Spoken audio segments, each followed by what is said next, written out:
Greetings, everyone. My name is Cassandra Floyd, also known as the Daughter of the Fates, founder of the Temple of Evolutionary Emergence. And today is the day.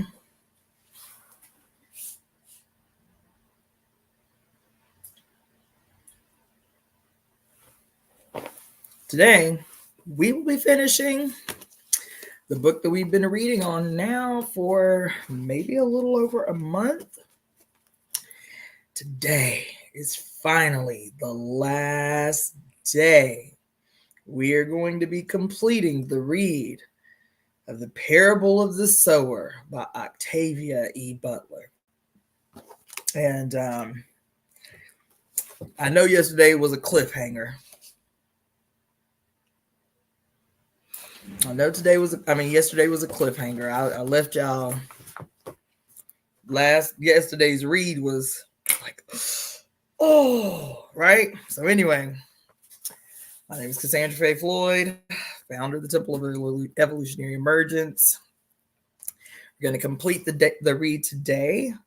And then, like I promised, we're going to start a new book tomorrow. It's a short read. It shouldn't take us a week, maybe 3 or 4 days to read the next book that I'm going to be facilitating on tomorrow, which is called The Great Black Mama of Creation. The Great Black Mama of Creation. So we're going to start that one tomorrow. But in the meantime, those of you who in here with me, Brahmana Bava, how you doing, sister friend? So we're going to finish. Y'all ready? Because yesterday was a cliffhanger. Here we go.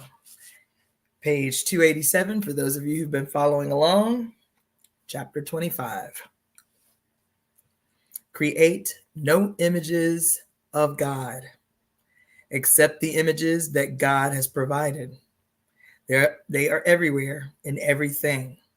God is change, seed to tree, tree to forest, rain to river, river to sea, grubs to bees, bees to swarm, from one, many, from many, one, forever uniting, growing, dissolving, forever changing.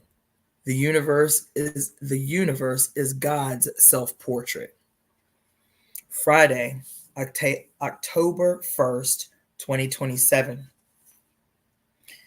We've been arguing all week about whether or not we should stay here with the bones and ashes.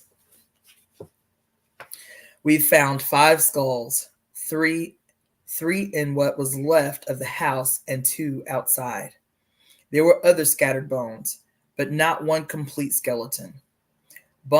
Dogs have been at the bones. Dogs and cannibals, perhaps. The fire happened long enough ago. The fire happened long enough ago for weeds to begin to grow in the rubble. 2 months ago, 3. Some of the far-flung neighbors might know. Some of the far-flung neighbors might have set the fire. There was no way to be certain, but I assumed that the bones belonged to Bancole's sister and her family. I think Bancole assumed that too, but he couldn't bring himself to just bury the bones and write off his sister. The day after we got here, he and Harry hiked back to Glory, the nearest small town that we passed through, to talk to the local cops. They professed to be sheriff's deputies. I wonder what you have to do to become a cop. I wonder what a badge is, other than a license to steal. What did it used to be to make people Bancole's age want to trust it? Oh shit.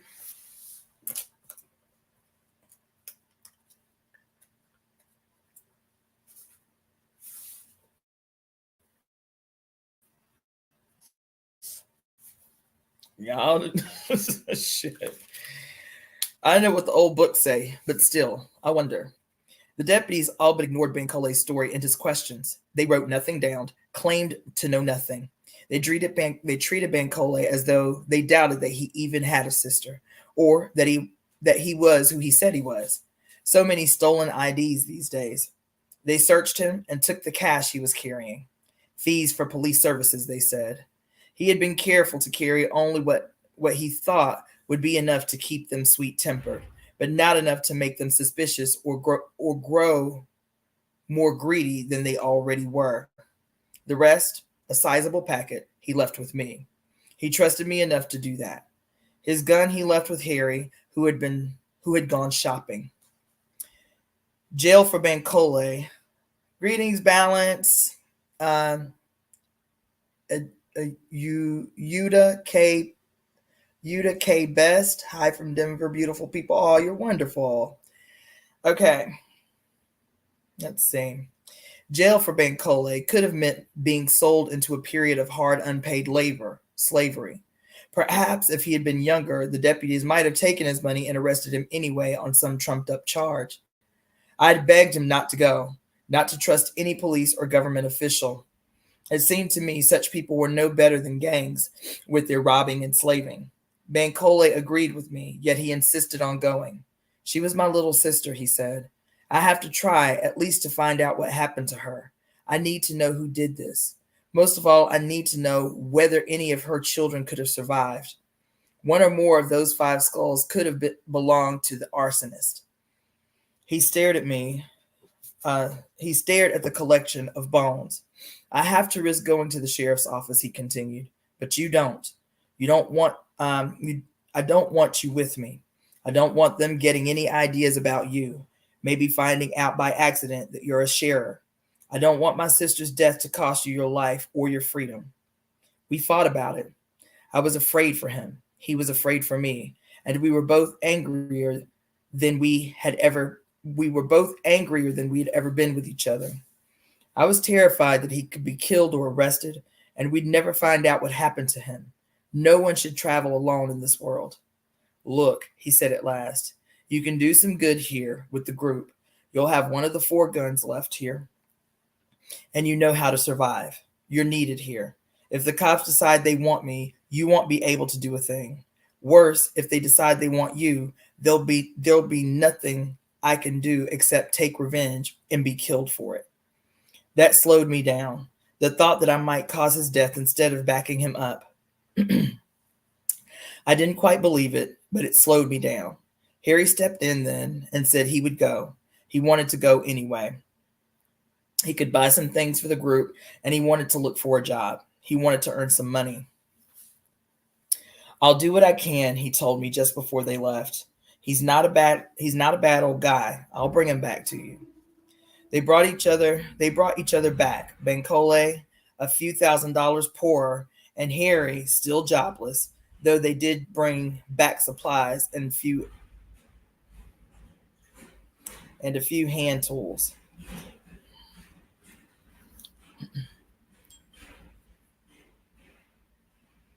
Bancole knew no more than he had when he left about his sister and her family, but the cops had said they would come out to investigate the fires and the bones. We worried that sooner or later they might show up. We're still keeping a lookout for them, and I've buried most of our valuables. We want to bury the bones. But we don't dare. It's bothering Bancole, bothering him a lot. I've suggested we hold a funeral and go ahead and bury the bones. The hell with the cops. But he says no. Best to give them as little provocation as possible. If they came, they would do enough harm with their stealing. Best not to give them reason to do more. There's a well with an old-fashioned hand pump under the rubble of an outbuilding. It still works. The solar-powered electric pump near the house does not. We couldn't stay here long without a dependable water source. With the well, though, it's hard to leave, hard to walk away from possible sanctuary in spite of arsonists and cops. Bancole owns this land, free and clear. There's a huge half-ruined garden plus citrus trees full of unripe fruit. We've already been pulling carrots and digging potatoes here. There are plenty of other fruit and nut trees, plus wild pines, redwoods, and Douglas firs. None of these last were very big. This area was logged sometime before Bancole bought it.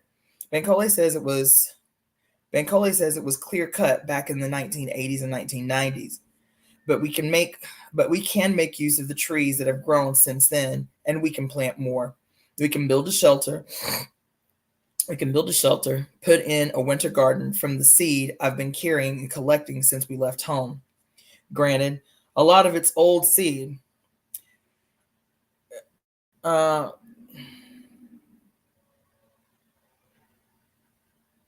Oh, that's awesome. That's cool. Absolutely, yes. I would love to. That's awesome. My email address, releaseheartcenter@gmail.com. Releaseheartcenter@gmail.com. Make sure to email me so we can keep in contact about the book club. I would absolutely love to come on. Let's see. I hadn't renewed it as often as I should have while I was at home. Strange that I hadn't. Things kept getting worse and worse at home, yet I had paid less and less attention to the pack that was supposed to save my life when the mob came. There was so much else to worry about, and I think I was into my own brand of denial, as bad in its way as Corey's or Joanne's mother's. But all of that feels like ancient history. Now was what we had to worry about. What were we going to do for now? I don't think we can make it here, Harry said earlier this evening as we sat around the campfire. There should be something cheerful about sitting around a campfire with friends and a full stomach. We even had meat tonight, fresh meat. Bankole took the rifle and went off by himself for a while, and when he came back, he brought 3 rabbits, which Zara and I skinned, cleaned, and roasted. We also roasted sweet potatoes that we had dug out of the garden. We should have been content, yet all we were doing was rehashing what had become an old argument over the past few days. Perhaps it was the bones and ashes just over the rise that were bothering us. We had camped out of sight. Of the burned area in the hope of recovering a little peace of mind, but it hadn't helped. I was thinking that we should figure out a way to capture a few wild rabbits alive and breed them for a sure meat supply. Was that possible? Why not if we stay here? And we should stay. Nothing we find farther north will be any better or any safer than this, I said. It'll be hard to live here, but if we work together and if we're careful, it should be possible. We can build a community here. Oh, God, there she goes with the earth seed shit again, Allie said. But she smiled a little as she said it. That was good. She hadn't smiled much lately. We can build a community here, I repeated. It's dangerous, sure, but hell, it's dangerous everywhere. And the more people there are packed together in cities, the more danger there is. This is a ridiculous place to build a community. It's isolated, miles from everywhere with no decent road leading here.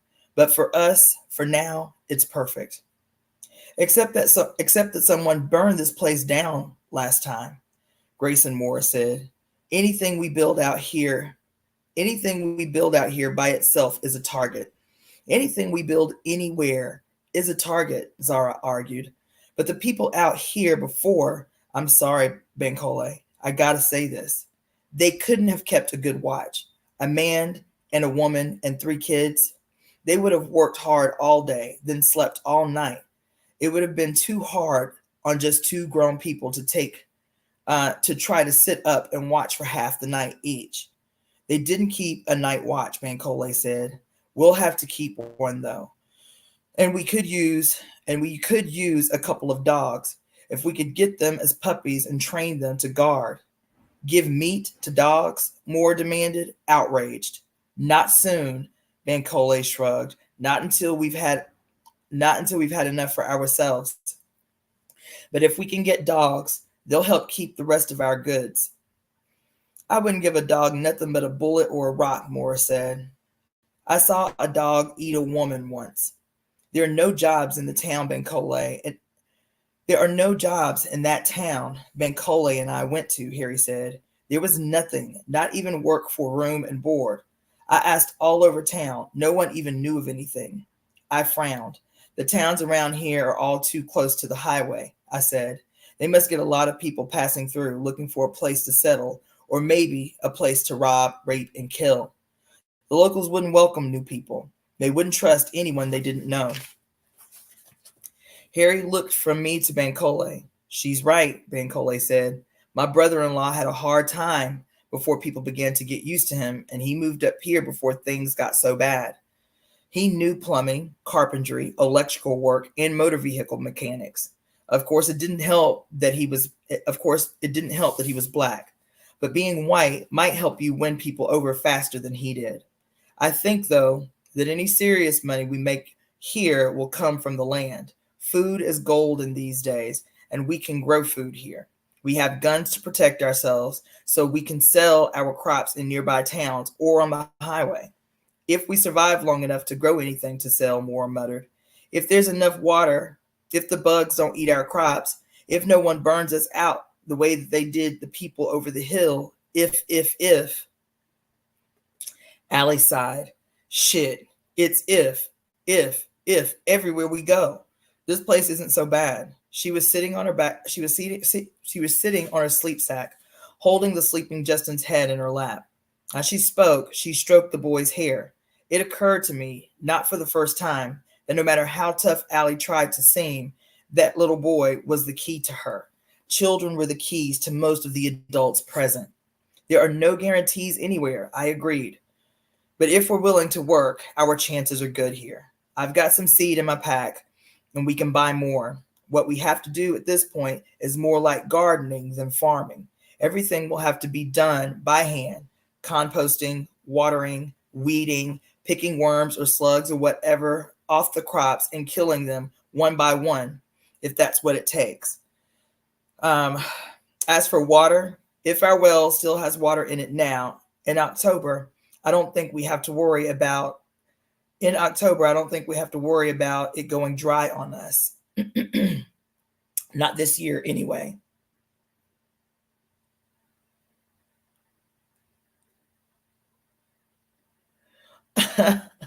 I see you guys communicating back and forth. That's awesome.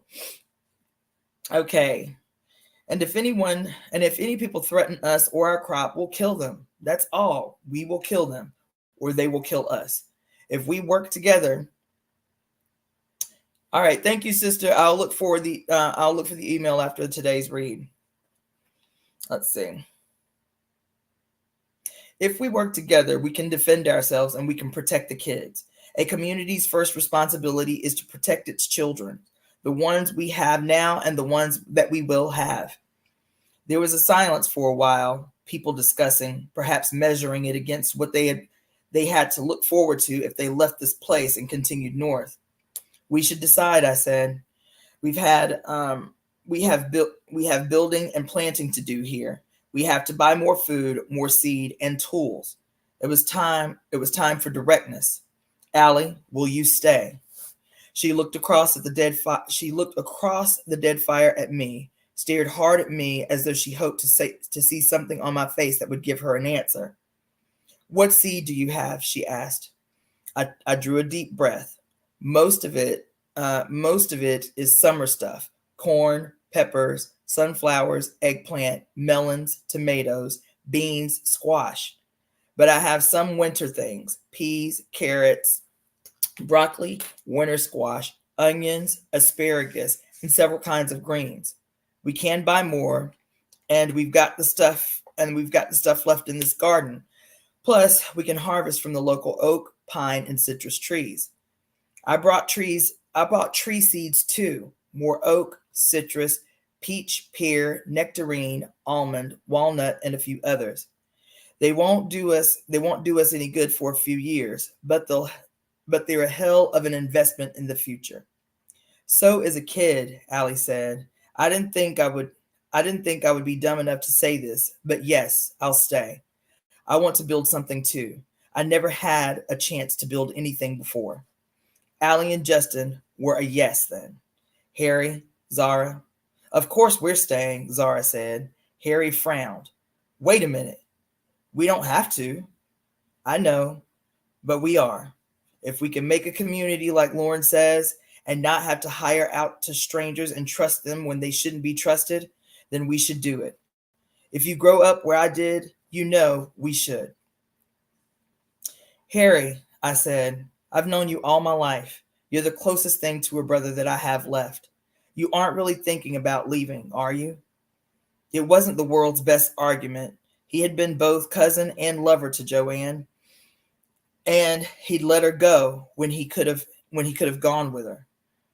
I want something of my own, he said. Land, a home, maybe a store or a small farm. Something that's mine. This land is Bancole's. Yes, Bancole said, and you'll be getting the use of it rent free and all the water you need.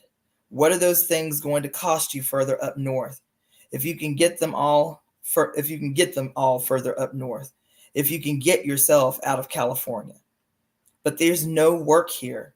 There's nothing here. There's nothing but work here, boy. Work and a lot of cheap land. How cheap do you think land will be up where? How cheap do you think land will be up where you and all the rest of the world is heading? Now, let's see. Now the decision is acknowledged, and we can stop arguing about it. Tomorrow we'll begin to prepare a winter garden. Next week, several of us will go into town to buy tools, more seed, and supplies. Also, it's time we begin to build a shelter. There are trees enough in the area, and we can dig into the ground and into the hills. Moore says he's built slave cabins before. Says he's eager to build something better, something fit for human beings. Besides, this far north and this near the coast, we might get some rain. Sunday, October 10th, 2027. Today, we had a funeral for Bancole's dead, the 5 people who died in the fire. The cops never came. At last, Bancole has decided that they aren't going to come, and that it's time his sister and her family had a decent burial. We collected all the bones that we could find, and yesterday, Natividad wrapped them in a shawl that she had knitted years ago. It was the most beautiful thing she owned. A thing like that should serve the living, Bancole said when she offered it. You are living, Natividad said. I like you. I wish I could have met your sister. He looked at her for a while. Then he took the shawl and hugged her. Then, beginning to cry, he went off by himself into the trees, out of our sight. I let him alone for an hour or so, then went after him. I found him sitting on a fallen log, wiping his face. I sat with him for some time, saying nothing. After a while, he got up, waited for me to stand, then headed back toward our camp. I would like to give them a grove of oak trees, I said.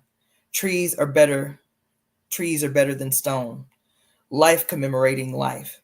He glanced back at me. All right, Bancole.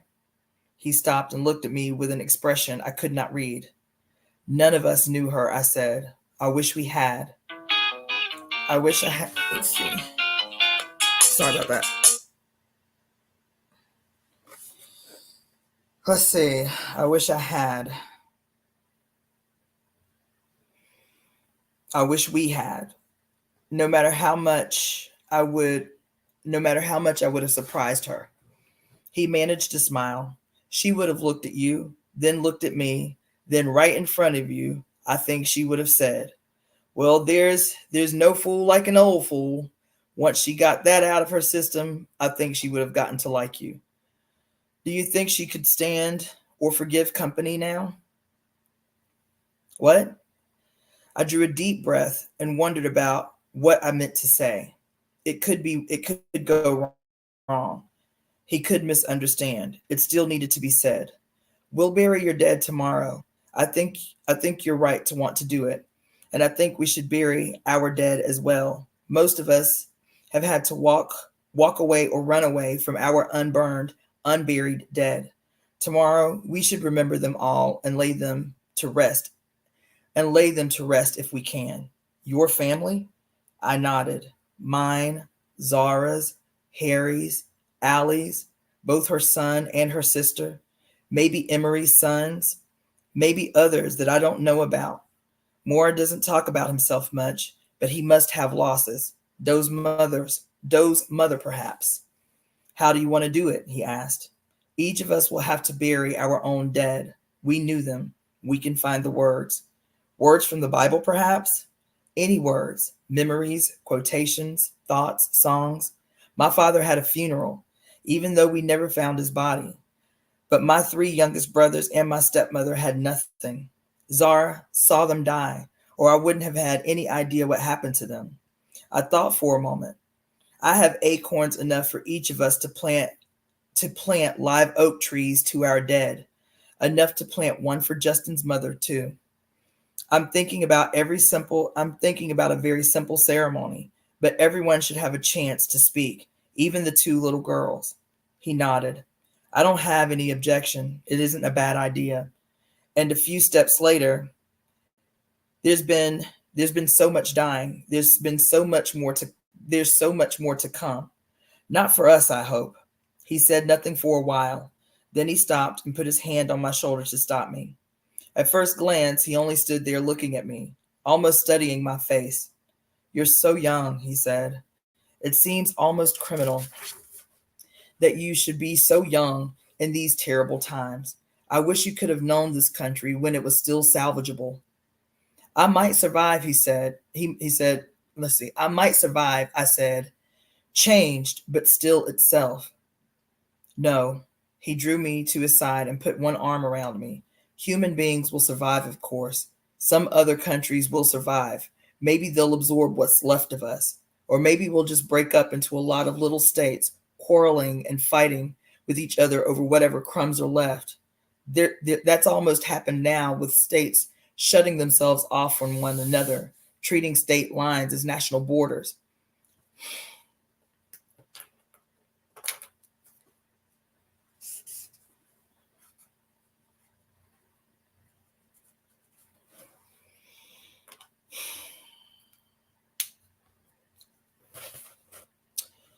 Let's see, treating themselves as national borders.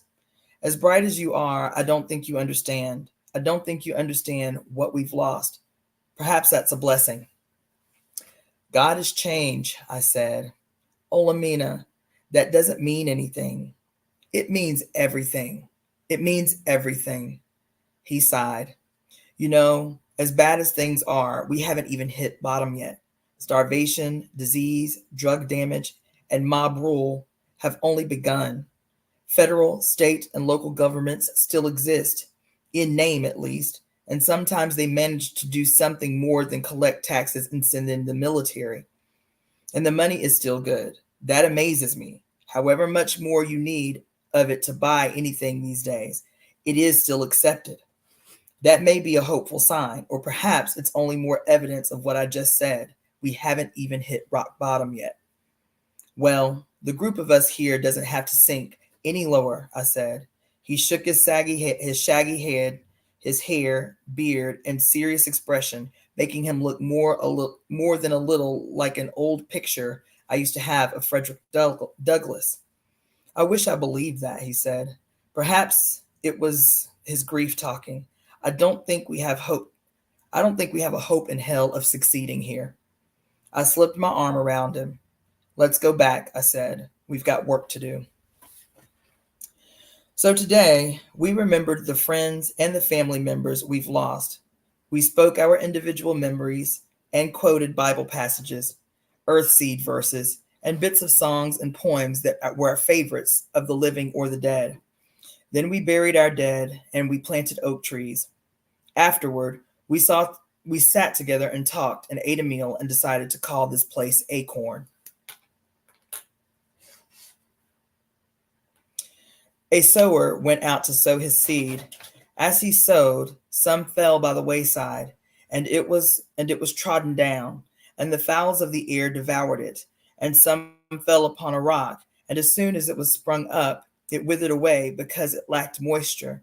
And some fell among thorns, and the thorns sprang up with it and choked it. And others and other fell on good ground and sprang up and bear fruit, and bear fruit 100-fold.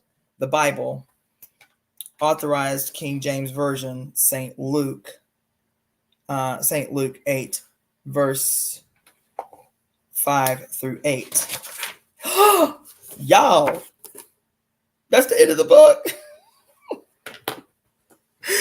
Oh my God. Y'all, that's the end of the book. I am dismayed and bewildered. So for those of you who tuned in late, we just completed the book. The book Parable of the Sower by Octavia E. Butler. Child, I am dismayed and bewildered. I can't believe the book ended so suddenly, so abruptly. I'm in my feelings right about now. I'll be honest with you. You feel me? So, and it didn't take any time. It's not even, we're barely at 30 minutes. So what I'm going to do, I think, as a matter of fact, what I am certainly going to do, I have shit to do today. Let's see. I can leave at 1. That's exactly what I'm going to do. I guess I may have to. Have you, tell me how to pronounce your name, sister. Is it Yuda?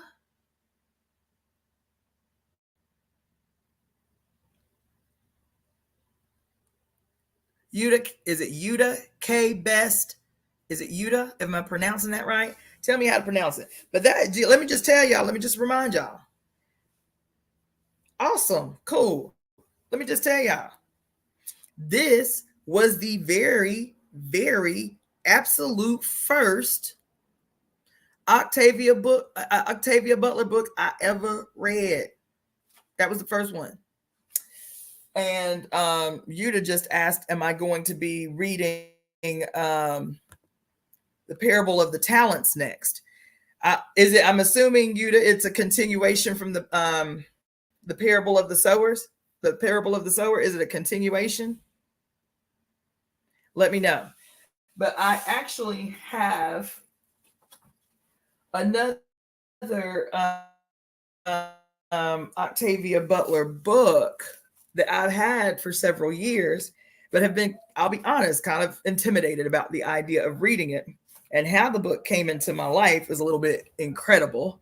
It's a lot of bit incredible. It's not a little bit incredible. I'm going to tell you the story real quick. Okay. So I moved to California in 2018, right? I met a lot of people that first year that I moved here. I met this Indian guy doing political activism. His name was Gaurav. And one day, Gaurav called me. And the other thing that you should know is that when I moved to California in 2018, my name, I was still being referred to as I had been for 20 years.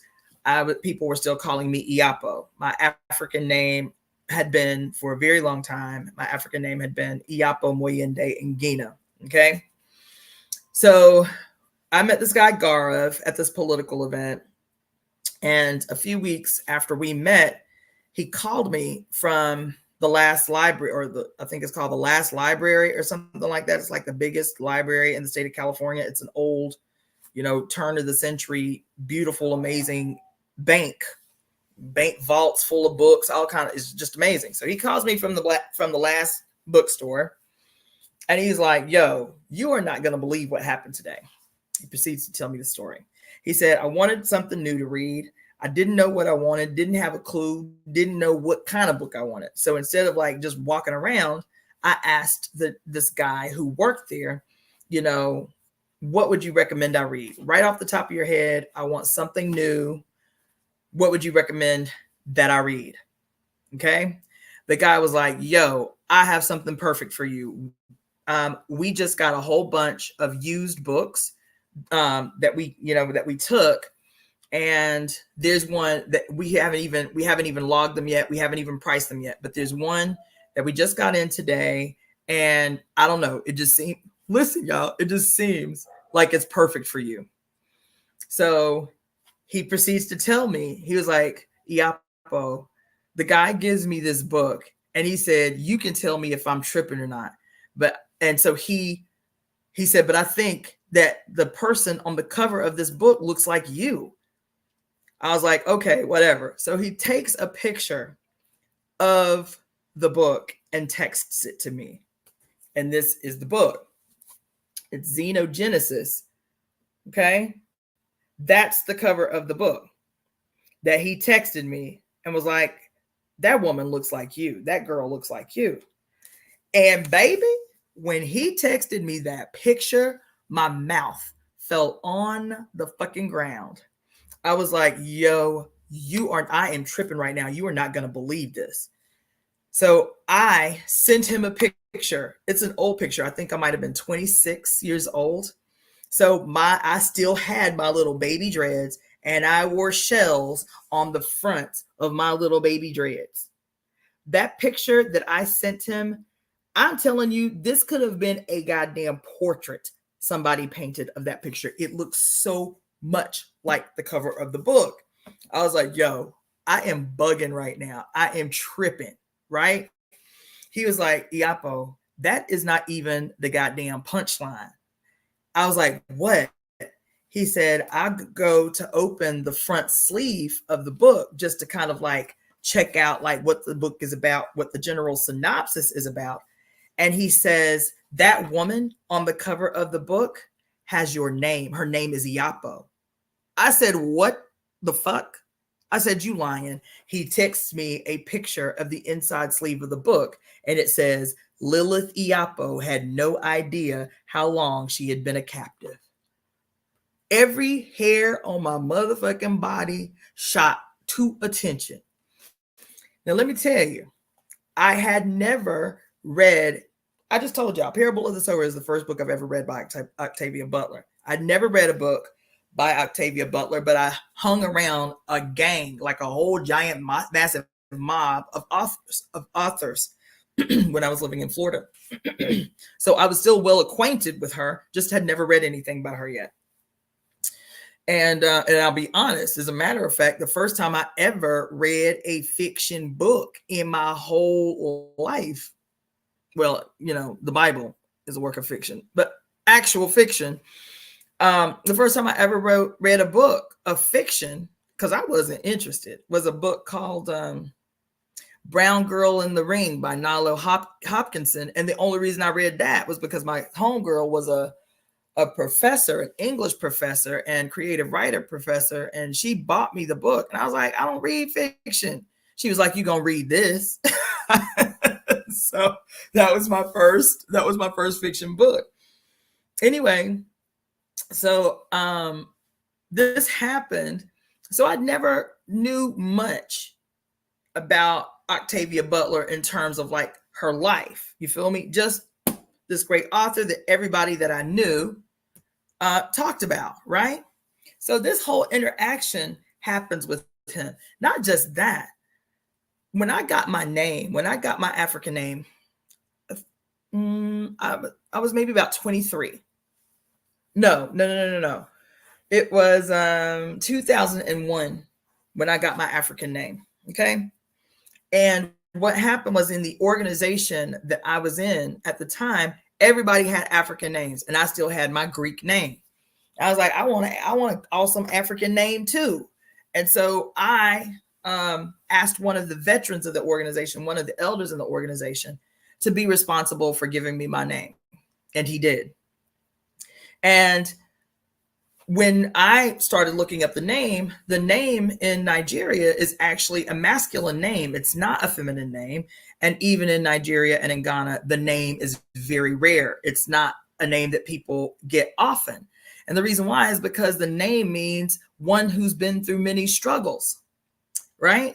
So even in West Africa, it's not a common name, right? I didn't know anybody else with the name, had not heard anybody else with the name, right?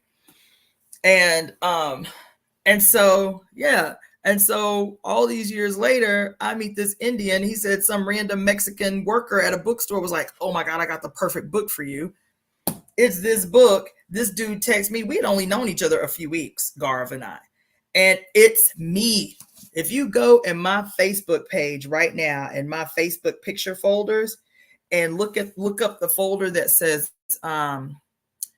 throwbacks or throwback pics.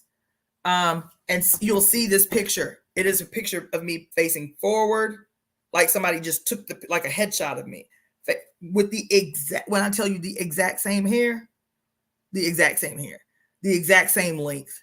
This looked like me, like totally like me. So I haven't read the book yet. And I'll be honest, I'd cracked the spine a couple of times, like, okay, today's the day. I'm going to read this book. And then I'll be like, nah, I ain't ready. So I don't know, Yuta. This might be the next one. This might be the next one. And I'll tell you, you guys have been hearing me read before. It's interesting that my reading flow is different when I'm reading fiction. I don't know if it's because of the like switching back and forth between like dialogue, but when you guys hear me read like The Great Cosmic Mother or anything like that, my flow is way different. And so I think that's why I get tripped up a lot, is because the Parable of the Sower, let's see, would I be lying? The only other fiction books that I've read other than Nilo Hopkinson, and I read that book, I don't know, maybe 2009 or 2010. I started reading the Harry Potter books because me and my daughter became obsessed with Harry Potter. That's it. The only fictions I've ever read. Oh, you're going to say, well, what about high school? I didn't read none of them. I didn't read none of that shit they assigned us in high school. I didn't read none of that shit. Never. Not once. Not one book that I was assigned in high school did I read. Not one. Not one. Not one. I was a great test taker. I could flip through a couple chapters, get the general synopsis, write a paper, and pass a test. Never read a single book from cover to cover. As a matter of fact, I think I was 24 years old, 24 or 25. The first time in my whole life I read a book from cover to cover. The first time. I hated reading. Hated it. Right? Until I got involved in science and medicine. Then I was just like, I couldn't get enough. But I think I was 24, 25 years old the first time I read a book from cover to cover. Truth be told, I know I'm a genius. You feel me? I know I'm motherfucking brilliant. But baby, when I tell you I almost didn't graduate high school, I was a terrible student. My English teacher told me on the day before we were supposed to march, on the day before we were supposed to get our diploma, and I knew it. She was like, I'll never forget this woman as long as I live. She is an old elder now, because she was an elder then. She thinks she's in her late 80s, early 90s. Miss Betty Carroll from Abbeville, Alabama. She told me on the day of baccalaureate, she was like, baby, she said, if it was not for a sympathetic heart and me knowing your potential, you know you would not be graduating tomorrow. I said, yes, ma'am. I sure know. For her test, which was mandatory, it would determine half-hour grade. I put my name on the top of that test, which had like 6 or 7 pages. I put my name on the top of that test, put my head on the desk, and went to sleep for the whole class. When the bell rang, I got up, put that empty ass test on her desk, and walked out the classroom. I just didn't care. My dad was murdered my senior year in high school. So I checked the fuck out. I didn't do shit. I should not have graduated high school. And that woman had sympathy on me. But even if I had passed her test, child, I was a terrible student. C's and D's was my average. I did not care. I was disinterested. I didn't give a fuck. And so I was a terrible student. I hated reading more than anything on earth. I did. And so it is something for me to be reading, quote, like for me to be reading fiction, truth be told, for me to be reading fiction. Like I have, the last time I actually counted my books, last time I counted, it was 2,386 books. But I buy books like a junkie, y'all. I can't not. It's like a serious problem. I don't have enough space in my place. I just got all these books and I ain't got nowhere to put them but on the floor. So they just stacked up on the goddamn floor. Like it's a problem. It's a serious problem. And so, but every book that I have, now I have some fiction books that I've bought and said, okay, eventually I will get to them. But 90%, not even more than that, I'd say 95% of my books are nonfiction. I have never been interested in fiction. So for me, especially this read of the Parable of the Sower, I was taking notes in this book like it was a goddamn how-to manual. You feel me? I was, yo, like, okay, like this kind of fiction I can rock with. If you haven't read Brown Girl in the Ring by Nalo Hopkinson, my first fiction book, I might have to read that one to y'all, because that joint right there was goddamn great. That shit was great. That shit was great. That shit was great. And I was really disappointed because maybe 2 years ago, they had announced that they were going to release a movie adaptation of Brown Girl in the Ring. And I was too hype. I was too hype. I was like, yeah, because the first time I read the book, which is, like I said, about 2008, 2009, I read that book in 3 days, y'all. I read that book in 3 days, my first fiction. And it took a struggle. It was a struggle for me in the beginning because I don't read dialogue. I don't read play scripts, and I don't read dialogue. I read facts. I read nonfiction. So the flow is different. So the first night I was really struggling. I was like, I ain't reading this bullshit. Plus, the book is written in like a really thick like dialect, like patois, because it centers around this family who is Jamaican living in Toronto. And so the patois, when they started switching to the patois, I was like, oh, I could feel myself resisting it. I was like, I ain't struggling to read no damn book now. And something just told me to just push through. And there was a moment where like I stopped resisting and like it began to flow a lot easier for me. But that book, I said it from the first day I read it. The book read like, like a multi-million-dollar movie.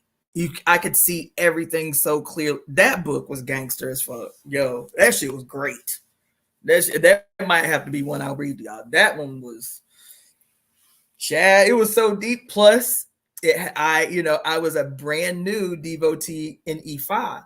And so the fact that it had, elements, not only because it's a Afrofuturistic sci-fi, book, right? But it takes place in this, this future, and not like, I wouldn't even say sci-fi. I would just say Afrofuturism. There wasn't a lot of sci-fi. There was no sci-fi attributes to it, as a matter of fact, now that I think about it. It was more like how the world looks after the end kind of scenario, similar to the book that we just read. And the plot, how this future dystopian world came to be. At this, I will give away. How this futuristic world came to be is because Toronto had Toronto had been made to pay reparations to the indigenous people of the land, and the calculation for the amount of reparations they had to pay to the indigenous people bankrupted the government. That's how the book starts. How we got to this futuristic dystopian Toronto is the government was made to pay reparations to the indigenous inhabitants of the land. And what had happened was, knowing that this thing was coming down the pike, that the government was going to have to pay reparations to the natives, these rich people started hoarding and hiding their wealth. So once the economy collapsed because of being forced to pay out these reparations, what the wealthy did was band together and build this massive wall around the main city area to separate the people who were forced to live inside the city, so that they could escape, the poverty imposed on the rest of the folk. So even though it was the same city, it was the poor people, the poverty was walled in a massive giant circular wall that nobody could get through. The wall was under 24-hour surveillance. The wealthy white folks that hoarded their wealth lived on the outside of the wall. The poor people lived inside of the wall. And when when they're talking about what the world looks like inside the wall, it's so descriptive. She's such an amazing writer. Like, she's talking about how there was hardly no evidence of streets or sidewalks anymore because it had been taken over by nature. People were planting on areas that used to be street or sidewalk, planting gardens on what used to be streets and sidewalks. If you had any skills from the old time, like the main character's grandmother was an RN. She was a Jamaican woman, an immigrant who was an RN. Well, once shit hit the fan, when she saw shit hitting the fan, she had began to hoard pharmaceuticals, medications that she knew would be important, like penicillin and other antibiotics and stuff like that. And so when the shit finally hit the fan, her skill became something that she could barter. And that's how she maintained their household, was to barter her skills as a healer, as a nurse, and as a Jamaican woman who had a history of her own, like native plants and how to use them and this and that and this and that. The story centers around this 16-year-old girl who doesn't know her mother, doesn't know where her mother went. So her grandmother is raising her, and her grandmother is trying to transfer these skills to her. And she's a 16-year-old girl who's completely disinterested and obsessed with some little boy. You feel me? And her grandmother also still dabbles in the traditions, of West Africa, of Ifa, or hoodoo. You feel me? Yo, that book. And then all the politics of what's happening outside the wall, y'all. God damn. Yo, that might have to be the next one I read. That book is so good. And the movie was so piss poorly pulled together. It was a travesty. It was a travesty. I couldn't even watch the first 20 minutes of the movie. I was offended that they took such little care to execute that. Because when I talk to people about the book, when I first read the book and I was like trying to give them like a general kind of like boom, boom, boom, boom, boom. These were the 3 stories that were unfolding at the same time. The 4 stories in the book, 4 main stories unfolding at the same time. And you don't know that they're like intrinsically linked until like the apex of the movie. And I'm explaining to people about see, I even say movie about the book, because that's how it played out in my head. I could see everything. I could see the graveyard that she took her granddaughter to try to call on a leg blah, blah, blah, blah, blah. Baby, that book was great. She wrote that book with such care and attention to detail. And so to have somebody execute the travesty that they did, I was mad. I was upset, and I felt like that movie could have been a movie that was written for the big screen, like by one of these major production companies. The book, incredible. That's my diatribe about it. I haven't read Xenogenesis yet, but that is my direct personal relationship with Octavia Butler and with this book. Okay, so one of these days I'm gonna have to face this book. I'm gonna have to get up in it. Okay, then what I'm going to do now, it's 11:58. If y'all can still rock with me, I'm about to do another live, and I will start reading this book because I've been so antsy, but I didn't want to read it in here. I've been so antsy about getting in this book with y'all, The Great Black Mama of Creation by Suzanne. And it's a short one. It may take us 3 days, 2 days to read the book. But yo, listen, let me show you some of my notes in this book when I was reading it and just taking my little mini notes. Look at this page. See my little facial expressions next to the paragraphs? See the little facial expressions? Mind blown. You feel me? That's all through the book. This book is jamming.